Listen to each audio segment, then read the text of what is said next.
بنعيش في زمن عجيب، التفاهة فيه سادت وانتشرت، وتحولت المنصات بين إيدينا لصفحات كلها تهريج سخيف وإسفاف مبتذل، محتويات قايمة في الأساس على التفاهة لإضحاك الناس، والسبب ورا ده كله حلم الشهرة السريعة. فالتفاهة أصبحت هي أسهل طريق للشهرة. فعلموا ولادكم إن التفاهة مش نجاح، وإن العري مش إبداع. وفي زمن قلت فيه الصداقات وضعفت فيه بينا العلاقات، أصبحت الصفحات دي أكبر مؤثر علينا، وأصبح ليها تأثير علينا أكبر من تأثير الصاحب.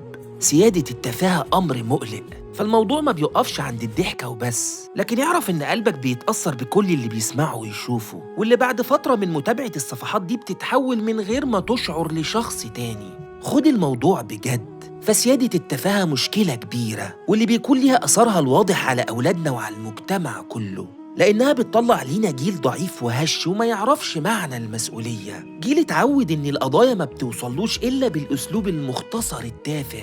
فسيادة التفاهة هي اللي هونت قدر الأب وكلامه في عيون أولاده، وهي اللي قضت على مكانة الأستاذ في قلوب طلابه. والمشكلة في استسهال التفاهة إن كمان أصحاب المحتوى النافع بيضطروا يطرحوا محتواهم وأفكارهم بأسلوب تافه عشان يوصلوا للناس، وأصبح مش مقبول إنك تمرر محتواك إلا في قالب من التفاهة عشان تتقبل. ومن هنا هي دي البوابة اللي كتير من المثقفين بيضطروا من خلالها للدخول في عالم التفاهة. فآن الأوان إنك تعرف إنك مسؤول عن اللي بتنشره وبينشره أولادك، وإنك مسؤول عن متابعتك ومشاركتك وإعجابك، وإزاي ممكن إنك بضغطة واحدة من صوابعك تساعد وتدعم الصفحات دي. فاللايك والشير اللي إنت بتعمله أمانة وهتسأل عنها، وصفحتك دي في النهاية إما فيها خير هيفتكرك بيه الناس، وإما فيها شر مفتوح ليك بعد وفاتك. فصفحتك دي هتعرض عليك يوم القيامة بكل ما فيها. فتوقف من دلوقتي عن متابعة ونشر الصفحات اللي بتقدم التفاهة،